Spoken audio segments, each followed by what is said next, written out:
आयुष्यात पहिल्यांदाच प्रमुख पाहुणे म्हणून बोलावणे आले आणि मनात थोडी धाकधूक ठेवूनच आम्ही पोहोचलो शिवसृष्टीला.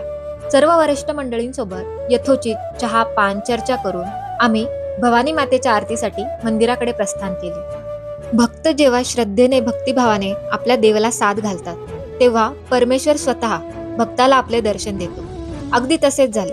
साक्षात देवीने इथे येण्याची आज्ञा दिली आणि तिची सेवा करण्याची आम्हाला संधी मिळाली. देवीच्या चरणावर नतमस्तक होऊन आम्ही कृतकृत्य झालो. आरतीनंतर अनेक भाविकांसोबत आम्हीही भक्तिगीते ऐकण्यात तल्लीन झालो.